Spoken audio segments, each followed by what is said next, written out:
Hello everyone. Today we will see an introduction to ANN with macula pit neuron model. So this will give you just a brief about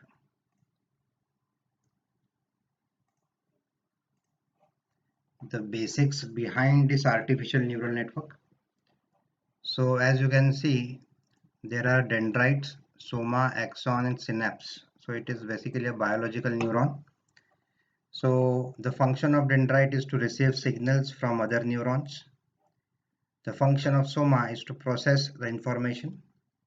The function of axon is to transmit the output of this neuron, and the function of synapse is to point of connection to other neurons.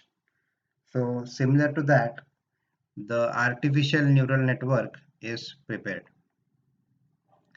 So basically a neuron takes an input signal from dendrite, processes it like a CPU, soma, passes the output through a cable-like structure to other connected neurons, that is axon to synapse to other neuron dendrites. Now, this might be biologically inaccurate as there is a lot more going on the higher level. So this is what is going on with the neuron in our brain, which takes an input, processes it, and throws an output. So there will be some processing logic going on inside our brain, which is at very high level. So our sense organs interact with the outer world and send the visual and sound information to the neurons. Let's say you are watching a comedy show. Now the information your brain receives is taken in by the set of neurons that will help you make a decision on whether to laugh or not. So each neuron gets fired or activated only when its respective criteria is met. Now you must have observed that in some of the cases you laugh, and in some of the cases some other person laughs, but you do not feel to laugh, right? So everybody's brain has having different logic for laughing. Okay, so now the sense organs pass the information to the first or lowest layer of the neurons to process it, and the output of the process is passed on to next layer in a hierarchical manner. Some of the neurons will fire and some won't, and this process goes on until it results in a final response. In this case, it is a laughter. Now, it is believed that neurons are arranged in a hierarchical fashion. However, many credible alternatives with experimental support are proposed by the scientist, and each layer has its own role and responsibility. For example, to detect a face, a brain could be relying on the entire network and not on a single layer. So you can see that suppose you want to recognize a face. So layer 1 may detect edges and corners. Layer 2, so layer 1, layer 2 form the feature groups. That is mouth feature, nose feature, eyes feature. Then layer 3 detects high level objects, that is faces. Okay, so this is the sample illustration of hierarchical processing, but this goes off very quickly. That's why you may not get time to understand that what is happening. Okay, so the first artificial neuron model was macula pit's model. So in this macula pit neuron model, it is divided basically into two parts. The first part, that is this part, takes an input, performs some logical operations, that is aggregation, and based on this aggregated value, the second part F makes a decision. Okay, so now to make a decision, there are number of factors x1, x2, x3, and up to xn, which may be present or may be absent. If it is present, then its value will be 1. If it is absent, its value will be 0. Now let us suppose that I want to predict my own decision. whether to watch a random cricket match or not on the TV. And these all the inputs are boolean, that is either it will be present or it will be absent. Okay, and my output variable is also boolean, so whether I will watch a TV or cricket match or not. So if I am going to watch it, so my output will be 1, and if not, the output will be 0. So let us take some x1 could be is Premier League on. So as per my logic, I like Premier Leagues more. So x1 could be that whether it is a Premier League or not. X2 could be is it a friendly game? So I tend to care less about friendly games. Then X3 could be is I am at home or not. So is not home, that is cannot watch it when I am running everyday's job or I am into traveling. Okay. And X4 could be is Dhoni playing or Virat Kohli playing. So I am maybe a big fan of Dhoni or Kohli and so on. So you will have number of inputs. So there will be some function, that is aggregation function G, and based on this aggregation function your decision will be made, that is F, in the form of 0 and 1. Now there are basically two types of inputs: excitatory inputs or inhibitory inputs, that is not exciting. So if I am at the office, so which is a non-excitatory input, inhibitory input. Okay, so the X3 could be the inhibitory input. So inhibitory input are those that have maximum effect on the decision making. Okay, so if I am not at home, I may not watch the cricket match comfortably. So this X3 could be inhibitory input, which will have the maximum effect on your decision making. Suppose you are deciding whether to go to college or not. You are at home and you want to decide whether to go to the college or not. Okay, so suppose your maybe one input could be is there is rain coming. So if there are rains and you are on the two-wheeler, so that input will be your inhibitory input. So you may not prefer to go to college in case of there are rains. Okay, so you may prefer just to chill out at home and watch some movies in that case. Okay, so there will be some excitatory inputs, or some may feel that uh, since it is the rain, let's go to college. So for everyone, some inputs may be excitatory and for some it may be inhibitory. Okay, similarly some people likes to hang out with friends, some prefer to watch alone, right? So again, it is a decision making process, it will vary from person to person. Okay, okay, moving on. So if x3 is 0, that is not home, then my output will be always be 0, because if I am not on, I will not watch the cricket match. So this neuron will never fire. So x3 is an inhibitory input. Excitatory, on the other hand, excitatory inputs are not the ones that will make the neuron fire on their own, but they might fire it when combined together. Suppose again we will take the same example, home and college. Okay, suppose you have interesting guest lecture or lecture in the college which you want to attend.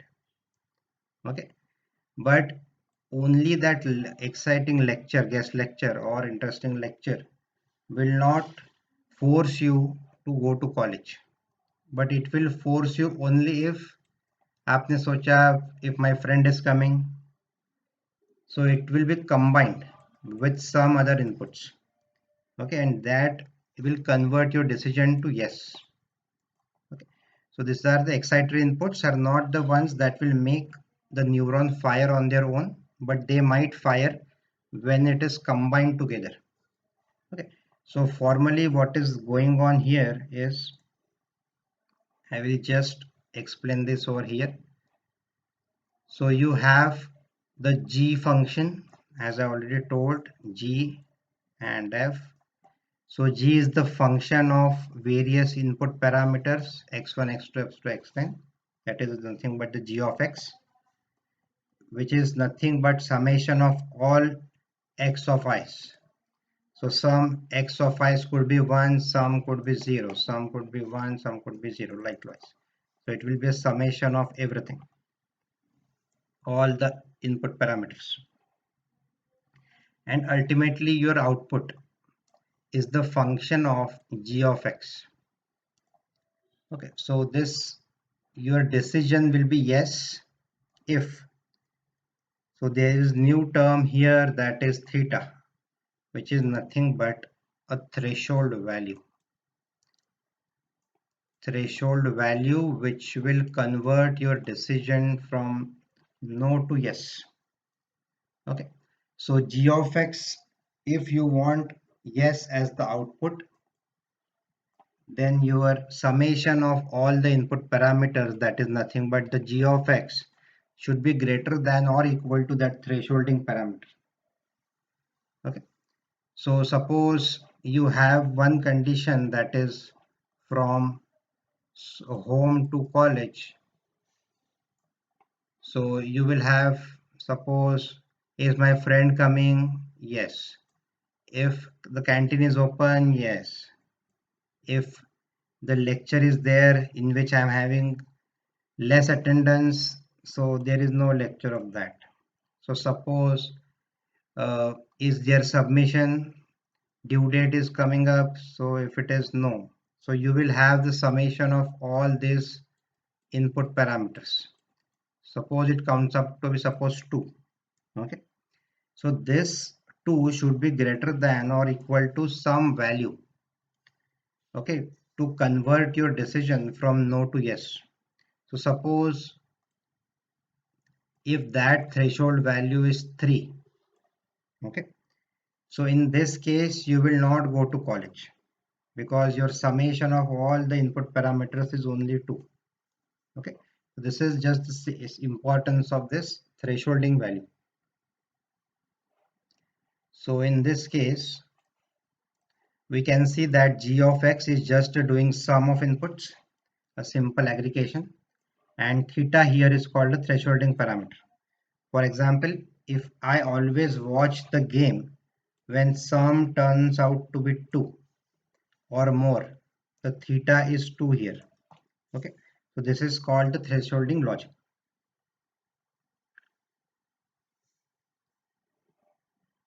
Now let us see the macula pit neuron model for, suppose, this. So this representation just denotes that for the Boolean inputs x1, x2, x3, if g of x, that is this part, is greater than, the sum is greater than equal to theta, the neuron will fire, otherwise it won't. Just explain this. Now suppose there is an AND function. So x1, x2, x3 are there. So for AND function, the neuron would only fire when all the inputs are on. Means x1 should be 1, x2 should be 1, and x3 should be 1. In that case only it will give you output as 1. If any of the inputs becomes 0, so it will give you output as 0. Similarly, OR function, one of the inputs should be 1 or must be 1. Okay, so in that case your thresholding parameter theta is 1.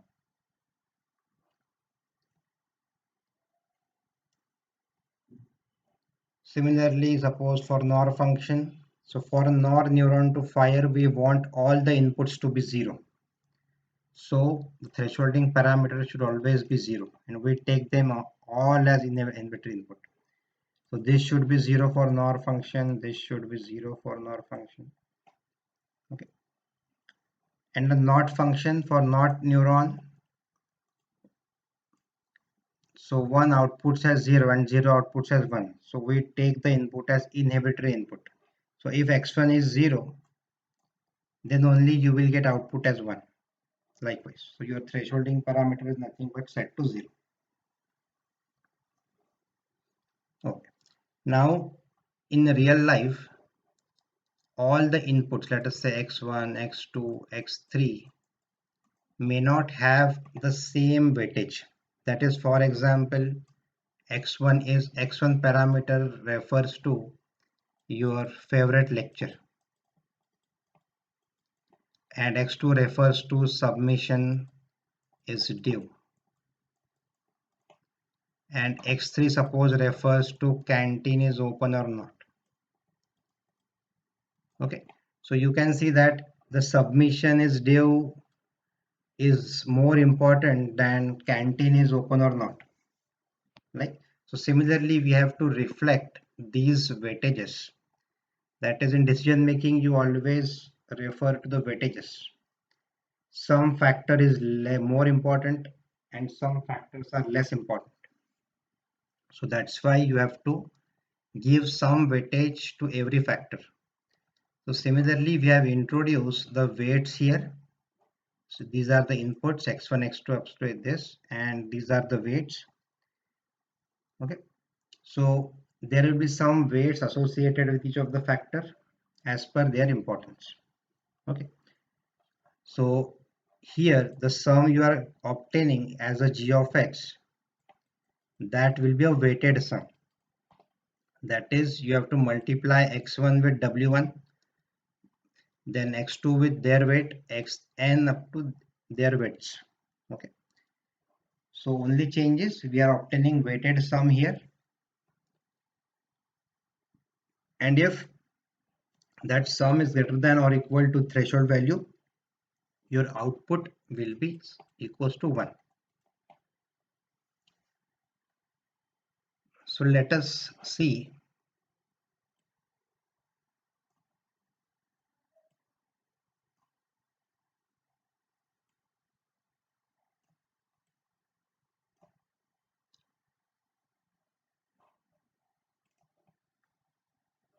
Here you have x1, x2, and this is the desired output.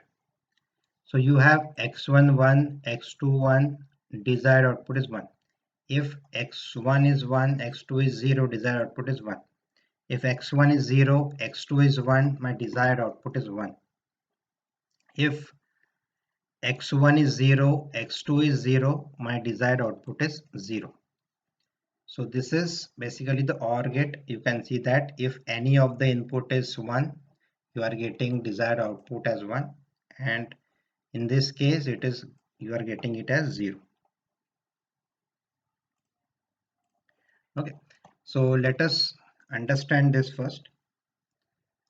Now if you are given with only this data and the output which you are getting, okay, you are not having any information regarding the weights associated with it or neither the threshold value of it.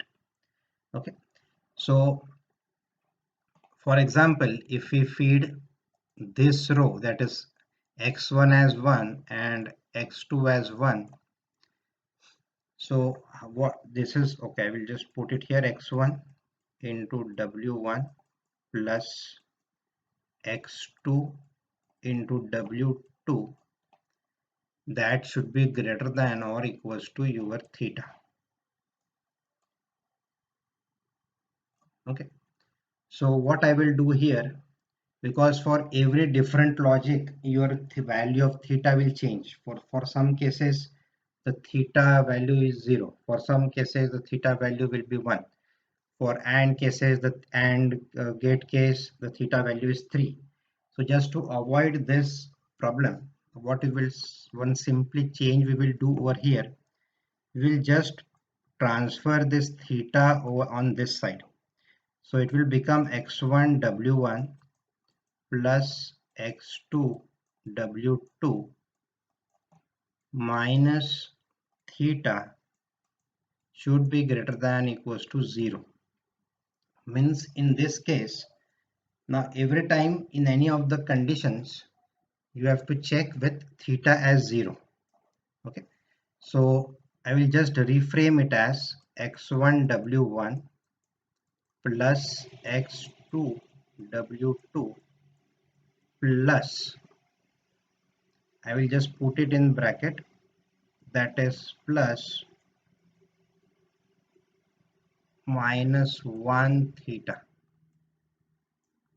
So minus 1 is nothing but the weight of that theta. I will just put theta into minus 1 just to avoid any confusion. I will put theta into minus 1. Okay. So theta we will now add as an input parameter having weight as minus 1. Because initially we are not having any information regarding the weight of the theta or what is the value of theta. We only have the data with us. Okay, so what will happen with this case?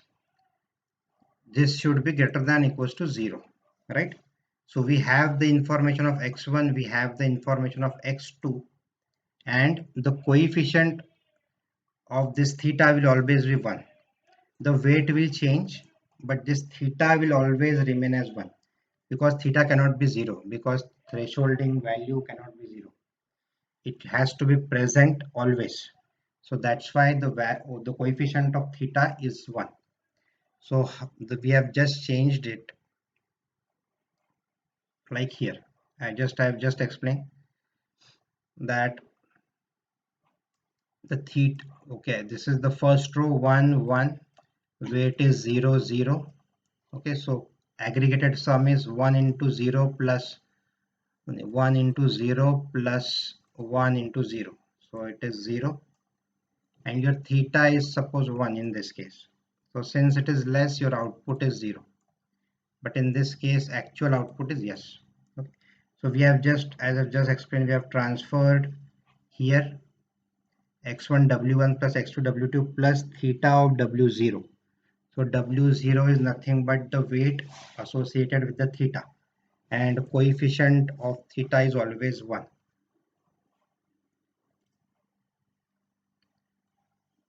Okay, now let us understand macula pit neuron model. The first step is your forward pass, that is training of your neural network.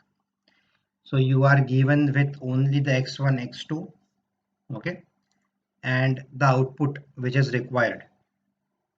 Okay, so you have the information of x1 x2, and we will add theta here with all the values as 1. Okay, because theta threshold cannot, so it has to be there.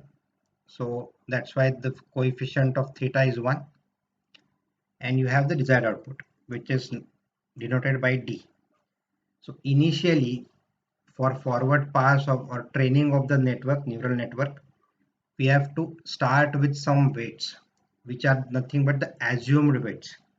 So I'm just starting with 0 0 and 0. So weight for x1 is 0, weight for x2 is 0, and weight for the theta, that is the threshold, is 0, because initially we do not know any of this. So now let us train the network. So how to train? So you have the first row 1 calculations. So it is 1 here. So in green boxes you are having that coefficients of x1 x2 and theta 1, and in the pink boxes you are having the weights. These are the weights, these are the coefficients of input parameters. Okay, so first row is 1 1 1, giving you output as 1. So let us check whether these weights and combination is working or not. So 1 into 0 plus 1 into 0 plus 1 into 0. So weighted sum is 0. As per the logic, yours, this should be greater than 0. So if it is greater than or equals to 0, your actual output is 1. Okay. Similarly,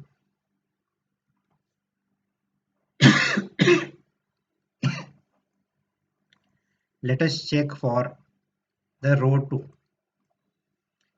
So again for row 2, you have 1 0 1 1. So 1 0 1, and let us check the output. 1 into 0 is 0, 0 into 0 0, 1 into 0 0. So aggregated sum is 0, and it is again satisfying the thresholding parameter of 0, so it will give you output as 1. So for these weights, row 2 is also fine. Let us check for row 3, 0, 1, 1, 1. So 0, 1, 1, this will be 0, 0 and 0. So again it will be 0. Again it is satisfying your thresholding logic, which is 0. So it will give you output 1. Let us check for row 4. This is 0, 0, 0. Again 0. So your thresholding parameter is, since it is 0, it will give you output as 1. But actual output is 1, but desired output is 0. Right? So for row 4, the assumed weights are not appropriate. Okay, it should give you 0. Actual output should be 0, but it is giving you 1. So we need to revise these weights. Okay, because for row 4 it is not matching. Okay, so how to revise this row? So it is nothing but called as reverse pass. Okay, in this you have to adjust the weights. Now how to adjust the weights? If desired output is less than actual output, we must adjust the weights by the rule Wi minus Xi. Now in this case, desired output is 0, actual output is 1. Desired output is 0, actual output is 1. So we must adjust the weights by the rule Wi minus Xi. So your Wi was, initial setting was this. Xi values are here. So your new weights will be 0. Again you have to calculate in which it is failed. Okay, so I have just highlighted it with red color. 0 minus 0, it is 0. 0 minus 0, it is 0. 0 minus 1, it is minus 1. Now the weight of the theta is changed, right? So we have just done the reverse pass. Now once again start with the forward pass as fresh. So we have to take these weights for the forward pass. So let us start again for the row 1. 1, 1, 1, 1. So 1 into 0, 0, 1 into 0, 0, plus 1 into minus 1 is minus 1. So summation of this is minus 1. So since 0 is greater than minus 1, your output will be 0. Okay. So again, it is not matching with the desired output. So these weights again you need to revise. So how to revise? If desired output is greater than actual output, we must adjust the weights by the rule Wi plus Xi. Desired output was 1 and actual output was 0. So again in the row failed, I have highlighted it here. So weights were 0, 0, minus 1. So this 0 plus this 1, you will get it 1 over here. This 0 plus 1, you will get 1. Now minus 1 plus 1, it will give you 0. Now these are the new weights. We have just done the reverse pass to adjust the weights. Now once again start with forward pass as fresh. So again you have these new weights over here. So again start with row 1. 1, 1, 0 new weights. 1 into 1, 1. 1 into 1, 1. 1 into 0, 0. So summation is 2, which is greater than thresholding value. Hence you are getting output as 1. So it is past the first row. For row 2, coefficients 1, 0, 1. 1, 0, 1. So you have again this as 1, 0 into 1, 0, 1 into 0, 0. So summation is 1. Again it is greater than 0. So you are getting actual output as 1. Again it is matching with the desired output. For row 3, 0, 1, 1, 0, 1, 1. This will be 0, this will be 1 and this will be 0. Summation is 1. it is greater than 0, and hence actual output is 1. Again, it is matching with the desired output. So it has passed for the row 3. Now row 4, 0, 0, 1, 0, 0, 1. So this will be 0, this will be 0, this will be 0. So this is all summation to 0. So you are again satisfying the condition for 0, that is the threshold.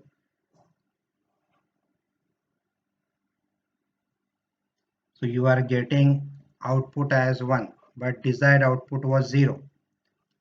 Again, it is not matching. So again, you need to revise the weights. So again, desired output is less than actual output. We must adjust the weights by Wi minus Xi. So 110 failed row was this. So 1 minus 0, 1, 1 minus 0, 1, 0 minus 1, minus 1. So these are the new weights. Again, we have to perform forward pass.